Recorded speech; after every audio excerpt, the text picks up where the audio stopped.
যারা বলে দোয়া নামাজের অংশ না, আল্লাহর নবী বলেন দোয়া ইবাদতের অংশ।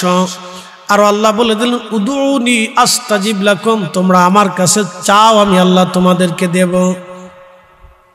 দেখেন, আপনি যদি মার কাছে সকালে 10 টাকা চান, মা দেবে, দুপুরে চাইলেও দেবে, রাতে চাইলে হয়তো দেবে, তারপরের দিন চাইলে হয়তো দেবে, তারপরের দিন চাইলেও হয়তো দেবে, কিন্তু চতুর্থ দিন মা আর দেবে না, ধমক দেবে। কথা ঠিক আছে না? কলিজার টুকরা সন্তান যদি ঘন ঘন আপনার কাছে কিছু চায়, আপনি বেজার হয়ে যাবেন, কিন্তু একজন বেজার হয় না। নবী বলেন উম্মতরে মানলাম ইয়াসালিল্লাহ ফারগা বিলাইহি, তুমি এমন একজন রবের গোলাম, তুমি একজন মালিকের গোলাম, আল্লাহ তোমার গোলাম বানাইছে, তুমি যত চাবা তত আল্লাহ খুশি হয়, যত না চাবা তত আল্লাহ বেজার হয়ে যায়। তুমি যত চাবা তত আল্লাহ খুশি, যত চাবা না তত বেজার। মানলাম ইয়াসালিল্লাহ ফারগা বিলাইহি, যে আল্লাহর কাছে চাই না আল্লাহ তার উপরে বেজার হয়। যত বেশি চাবেন তত বেশি পাবেন, যত বেশি চাবেন তত বেশি পাবেন, যত বেশি চাবেন তত বেশি পাবেন। যারা এই দোয়া বন্ধ করতেছে মূলত তারা শয়তানের দালালি করতেছে। যারা বলেন ঠিক কিনা, হাত উঁচু করে বলেন ঠিক কিনা। তাদের সাথে আমাদের সুন্নিদের কোনো সম্পর্ক হতে পারে না। কত বড় ভ্রান্ত মতবাদ নিয়ে তারা পৃথিবীতে আসছে মুসলমানদেরকে ধ্বংস করার জন্য। আপনি জানেন কোন ইবাদত কবুল হবে আমরা কি বলতে পারি? বলতে পারি না। সহিহ বুখারীতে আসছে এক পতিতা নারী, পতিতা নারী তো বুঝছেন যে নারী টাকার বিনিময়ে দেহ ব্যবসা করে। আপনাদেরকে যদি বলি বাবাজি একটা মেয়ে আছে খুব পরমা সুন্দরী, চমৎকার সুন্দর, সে ব্যবহারও সুন্দর, এই কথাবার্তাও সুন্দর, লেখাপড়াও সুন্দর, চেহারাও সুন্দর, বংশও সুন্দর, বলে মেয়ে কি করে? বলে মেয়ে টাকার বিনিময়ে দেহ ব্যবসা করে। কোন বাবা কি তার ছেলের জন্য এই মেয়ে ঘরে বিয়ে করাতে আনবে? কেউ আনবে না, কেউ আনবে না। যে বেটা মদ খায়, পতিতার ব্যবসা করে, সেও করছে না আমার ছেলের জন্য আমি এই মেয়ে আনবো না। যে বেটা নিজে পতিতার ব্যবসা করে সেও আনবে না। তাহলে পতিতা নারীরা সমাজের নিকৃষ্ট লোক, এটা আমরা ধরে নেই, কিন্তু এই সমাজ তাদেরকে পতিতা বানাইছে, এটা কিন্তু মানতে হবে। এই রাষ্ট্র তাদেরকে পতিতা বানাইছে। বলে হুজুর কারণ রাষ্ট্র যদি ইচ্ছা করতে আমরা পতিতা নিবৃত্ত করে তাদের কর্মসংস্থান করে তাদের একটা সুন্দর জীবনের ব্যবস্থা করে দেব, রাষ্ট্র পারত, কিন্তু রাষ্ট্র করে না। এই সমাজ যদি ইচ্ছা করতো যে আমরা পতিতা হতে দেব না, এই ছোট ছোট বাচ্চা যেগুলি মেয়েরা অপহরণ হয়, এই মেয়েদেরকে তারা এইগুলি ব্যবহার করে। কোন মেয়েরা টাকার জন্যে এই কুপথে অপথে তারা চলে যায়, কোন মেয়েরা বাড়ি থেকে বিচ্ছিন্ন হয়ে যাইয়া এই সমস্ত খারাপ মানুষের নজরে পড়িয়া বাধ্য হইয়া তারা পতিতার বৃত্তির কারণ করে। আল্লাহ তাদেরকে হেফাজত করুক। এই সমাজ তাদেরকে পতিতা বানাইছে। এই রাষ্ট্র ইচ্ছা করলে পতিতা বৃত্তি বন্ধ করে দিতে পারে, কিন্তু রাষ্ট্র করবে না। প্রিয় উপস্থিতি, মনোযোগ দিবেন। পতিতা নারী কাস্টমারের জন্য রাস্তার পাশে দাঁড়ানো। আরবের অবস্থা তো জানেন, প্রচন্ড গরম পড়লে এতটাই শুষ্ক আবহাওয়া, গরম শুধু গরম না, আবহাওয়াটা এত শুষ্ক, আপনার নাক দিয়ে জবান দিয়ে যখন আবহাওয়া আপনি শুষ্কটা টানবেন, নিঃশ্বাস যখন নিবেন, তখন এই নিঃশ্বাসের সাথে সাথে আপনার কলিজা পর্যন্ত শুকায় যাবে, জিহ্বা শুকায় যাবে, জিহ্বা শুকায় যাবে। আমি আগে বুঝতাম না, আমি এই বছর হজে যাওয়ার পরে বুঝছি, বাপরে বাপ কি কঠিন রুক্ষ আবহাওয়া। আরাফা থেকে যখন হাইটে মুজদালিফায় আসলাম তখন বুঝছি জ্বালাকারে পায়, একটার পর একটা পানি পান করছি, তারপর কলিজা শুকাই যায়। মুজদালিফা থেকে মিনা প্রান্তরে হাইটিয়া জমারাতে আসছে, এই হাঁটা শুরু হইল, 30 কিলোমিটার হাঁটছি আরাফা থেকে মুজদালিফা, মুজদালিফা থেকে মিনা হয়ে জমারাত। শয়তানরে পাথর মেরে হাঁটতে হাঁটতে হেরেমে আসছি, হেরেমে আইসে তাওয়াফ করছি, তাওয়াফ করার পরে সাই করছি, সাই করিয়া হোটেলে আসার আগে হাগে হালাল হয়েছি, মাথার চুল ফেলাইছি, চুল ফেলাইয়া হালাল হইয়া তারপরে আইসে হোটেলে ঢুকছি, এহরামের কাপড় ছাড়ছি। খুব মনোযোগ দিবেন।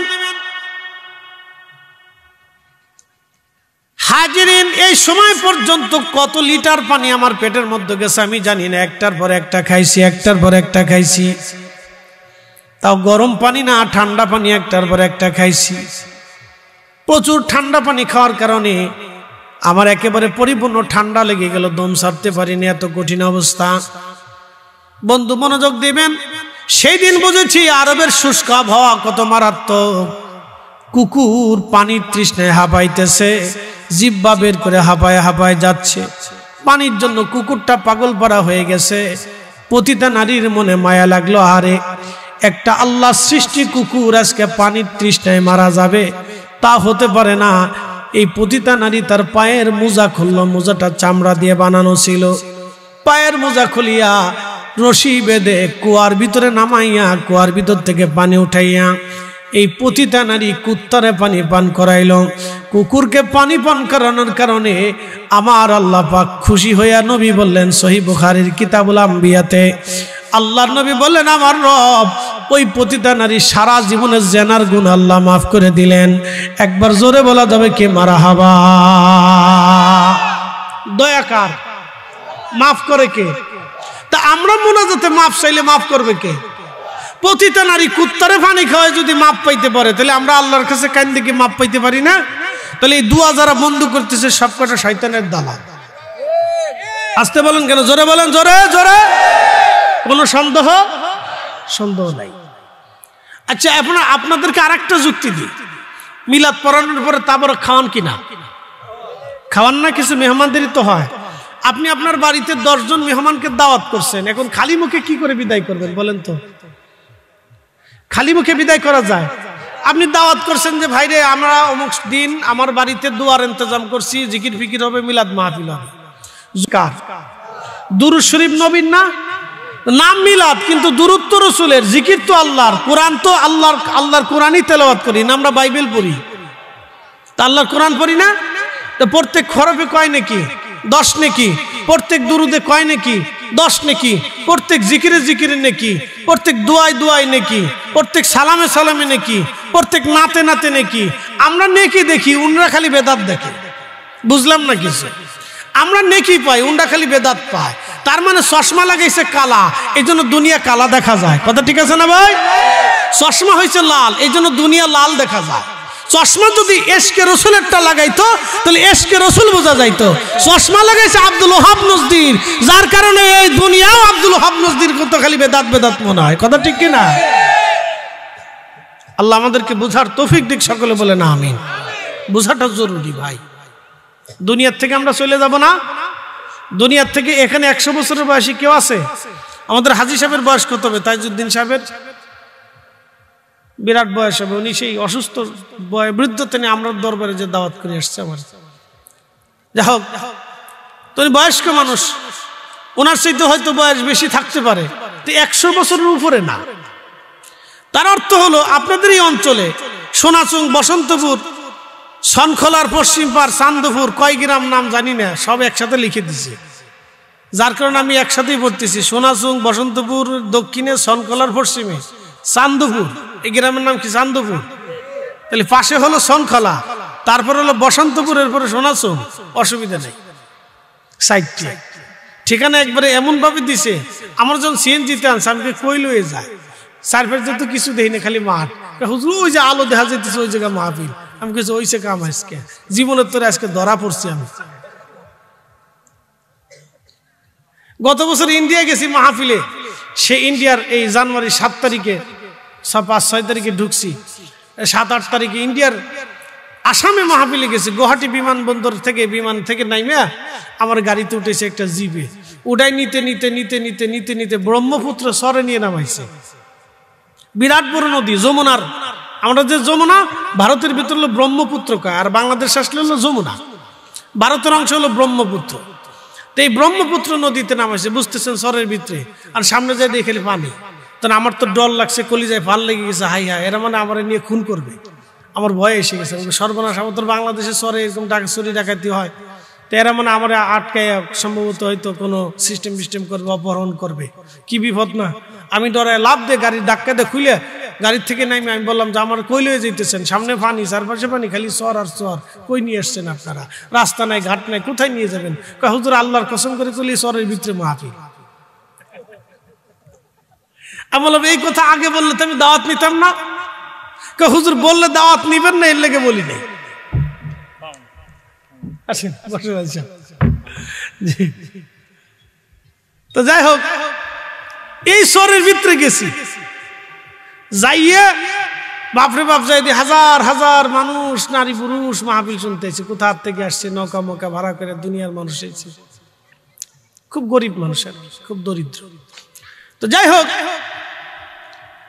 তো আল্লাহ কবুল করছেন এই জন্য আসছে। আমার এখানে আল্লাহ নসিবে ছিল এই জন্য আসা হয়েছে। নসিবে না থাকলে আসার কোনো সুযোগ ছিল না, আল্লাহ নসিব করছেন সেই জন্য আসছে। তো খুব মনোযোগ দিন, আমরা মাটির নিচে চলে যাব। 100 বছর আগে যারা দুনিয়াতে ছিলেন, 100 বছর আগে যারা ছিলেন তারা সব মাটির নিচে চলে গেছে। বাকি 100 বছর পরে আমরাও মাটির নিচে চলে যাব। কথা ঠিক আছে না ভাই? আমাদের রব কয়জন? আমরা হাত পাতবো কয়জনের কাছে? না আমাদের কোনো ভিন্ন রব আছে? আপনি যদি ভারতে যান তো মহারাষ্ট্রে গেলে যদি জিজ্ঞেস করেন আপনাদের বড় দেবতাকে, তোরা এক বলে আর এক দেবতার নাম। যদি আপনি দিল্লি আসেন বলে আপনাদের বড় দেবতাকে, তোরা আর এক দেবতার নাম কয়। যদি আপনি ওই ক্যাঙ্গালুরে না বেঙ্গালুরে কয়, এখানে যদি যান তো বলে আপনার বড় দেবতাকে, তোর আর একজনের নাম কয়। আপনি যদি অন্ধ্রপ্রদেশে যান যে বলেন আপনাদের বড় দেবতাকে, ওর আরেকজনের নাম কয়। আপনি যদি নেপালে যায় বলেন যে আপনাদের বড় দেবতাকে, তোর আরেকজনের নাম কয়। আপনি যদি কলকাতা বাংলাদেশে এসে বলেন আপনাদের বড় দেবতার নাম কি, ওর দুর্গার নাম কয়। তারপরে আপনি যদি ওই কি বলে ঝাড়খণ্ড দিয়ে ওই বিহার টিয়ার ওই অঞ্চলে যায় বলে আপনাদের বড় দেবতাকে, ওরা আরেকজনের নাম কয়। প্রত্যেক প্রদেশে প্রদেশে যার যার দেবতা আলাদা, তারা এক একজন দেবতার কাছে চায়। তা আমরা কয়জনের কাছে চাই? একসাথে বলেন, কয়জনের কাছে চাবো? কয়জনের কাছে? তা আমরা আল্লাহর কাছে না চাই তো অন্য কারো কাছে চাওয়ার সুযোগ নাই। এই জন্য আল্লাহ বলছে আমার কাছেই চাও। তো এই জন্য আমরা সুন্নিরা চাইতে থাকি, আর ওরা খালি বেদাত যত জিকির করবে করতে থাক, আমরা চাইতেই থাকবো। কথা কন না, ঠিক আছে না? নি দোয়া চলবে কি চলবে না? যদি বন্ধ হয়ে যায় তাহলে আপনার কপালে শনি আছে। বলে হুজুর কারণ কি? আপনি মরে যাবেন, আপনার সন্তান হাত বাড়াবে না। আব্বার আমল নেই, আব্বা কবরে চলে গেছে, আমি দোয়া করলেও যা না করলেও তা, আব্বারটা আব্বা বুঝুক। এই সওয়াল পড়ার চাইতে পুত্র বলার চাইতে কুত্তা বলা ভালো। কি ভাই কথা খারাপ কইছি? আমি মন্দ কথা বলছি? অযৌক্তিক বলছি? এই সন্তান পেলে লাভ কি? যে সন্তান আপনার মরার পরে দোয়া করবে না, দোয়া মানবে না। তা আপনি একজনের সাথে বন্ধুত্ব করলেন, তারা মাঝে মধ্যে ফিরাই ট্রাই করে খাওয়ান, এই সোনারঘাটে নিয়ে খাওয়ান, হবিগঞ্জে নিয়ে খাওয়ান, বড় বড় হোটেলে নিয়ে খাওয়ান, মাঝে মধ্যে গিফট দেন, কাপড় চোপড় কিনে দেন, গড়ি কিনে দেন, বন্ধুর সাথে ঘোরাফেরা করেন, বিরাট বড় বন্ধু। তো বন্ধু দোয়া মানে না। আপনি মরে গেলেন, কবর দিয়ে বন্ধু বলে আমার বন্ধু যা আমল নিছে এটাই শেষ, বন্ধুর জন্য দোয়া খের করে কোনো লাভ নাই। আমি সাল্লাম বন্ধু আসসালাম আলাইকুম। তাহলে এই বন্ধু খাওয়ানোর সাথে কুত্তা খাওয়ানো ভালো না? তাহলে বন্ধু খায় লাভ হলো কি? এর সাথে বন্ধুত্ব করে লাভ হলো কি? আপনি তার সাথে বন্ধুত্ব করতে হবে যে আপনার মরার পরে দোয়া করবে। কথা কান না, ঠিক কিনা?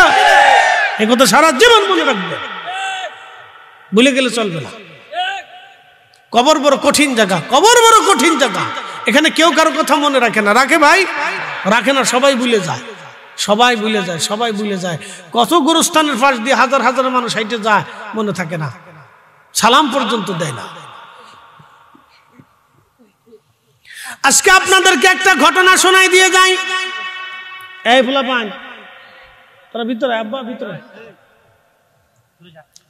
ওরা মাহফিলও বুঝে না, মাঠও বুঝে না। বিরাট বড় মাঠ পেয়ে মনে করছে এটা হাসরের মাঠ পেয়ে গেছে, বল যদ্দুর পারি দৌড়াই, দৌড়া সারা মাঠ ভরে দৌড়া, তো মাহফিলের দিকে আইস না। হযরত আল্লামা ইমাম শামসুদ্দিন সাখাবী বিশ্ববিখ্যাত একজন মুহাদ্দিস ছিলেন। তিনি এই পৃথিবীর সর্বশ্রেষ্ঠ মুহাদ্দিসদের একজন, তিনি আল্লামা শামসুদ্দিন সাখাবী রাহমাতুল্লাহ আলাইহি।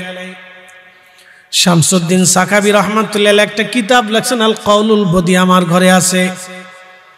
এই কিতাবখানার মধ্যে তিনি একটা ঘটনা লিখেছেন। হযরত হাসান বসরি রাহমাতুল্লাহ আলাইহির জমানায় একজন মহিলা, তার একটা কন্যা সন্তান ছিল, মারা গেছে। সে মেয়েটাকে খুব আদর করত, ভালোবাসতো। অনেকে দেখবেন আদরের ছেলে মেয়ে আছে, সন্তানদেরকে বিরাট আদর করে। তবে বাবা মার উচিত সব সন্তানদেরকে একই সমান চোখে দেখা। অনেক বাবা আছে মেয়েদেরকে আদর কম করে, ছেলেরা বেশি আদর করে। না না না, মেয়েদেরকে যেমন আদর করবেন ছেলেদেরকেও তেমন আদর করবেন, সমানভাবে আদর করতে হবে, সমানভাবে দিতে হবে, বৈষম্য রাখা যাবে না। এক্ষেত্রে যদি বৈষম্য রাখেন তাহলে বিপদ আছে। কারো 2 বউ আছে, বড়টারে চোখে কম দেখে, ছোটটা বেশি সুন্দর, এটি নিয়ে খালি ঘুরে ফিরে বেড়ায়। আল্লাহ রসুল বলছেন, ও উম্মত, যার 2 স্ত্রী আছে কিন্তু বৈষম্য রাখে, সমানভাবে দেখে না, কিয়ামতের ময়দানে তার চেহারায় কোনো গোশত থাকবে না। আপনি ঠিক বললেও ঠিক, না ঠিক বললেও ঠিক, আল্লাহ রসুল যেটা কইছে এটাই ঠিক। কি কথা কন না কেন? সাদাকাল্লাহুল মাওলানাল আযীম। এই কোরআনে আল্লাহ যা বলছে তা ঠিক। ওয়া সাদাকা রাসূলুহুন নবিয়ুল হাবিবুল কারীম, আমার নবী বলছে তা ঠিক, আল্লাহটাও সত্য, নবীটাও সত্য। কি কথা কন না কেন? এই জন্য আমাদের দেশে যারা আছে, ওই যে একদল আছে দেখবেন, তার নাম হলো আহলে কোরআন। তারা বলে আমরা কোরআন মানি, হাদিস মানি না। আমরা বলে তোমরা যারা কোরআন মানো হাদিস মানো না, তোমরা মুসলমানই না। কি কথা খারাপ?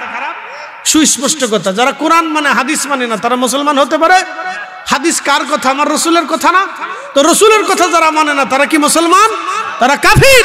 কি কথা কন না কেন? ঠিক কিনা? এদের সাথে আত্মীয়তা করা যাবে?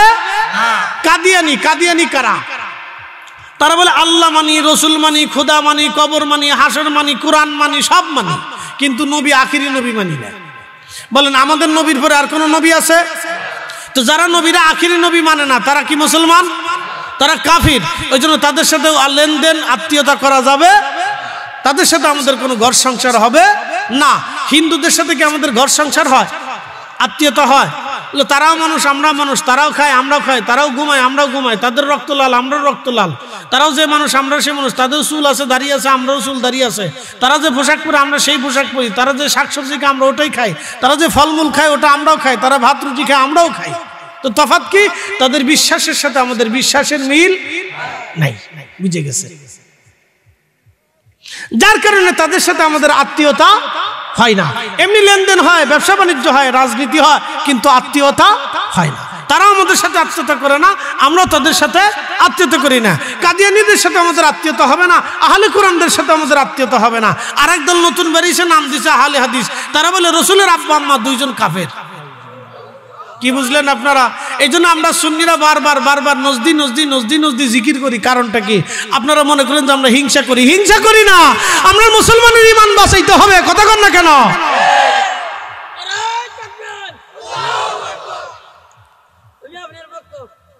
আমার বক্ত কে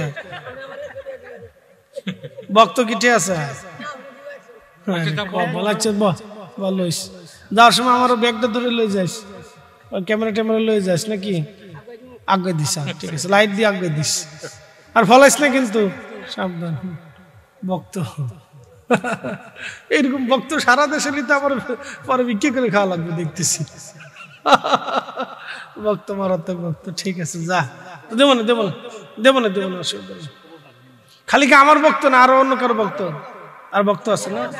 ঠিক আছে ঠিক আছে। আল্লাহ দুনিয়াতে কত কোয়ালিটির মানুষ বানাইছে। তাহলে সব মাহফিলি যাস না, সবার কাছে 100 টাকা করে, বেশি নিস না? 100। আচ্ছা ঠিক আছে, যাক আলহামদুলিল্লাহ, আল্লাহ কবুল করুক, বলে না আমিন।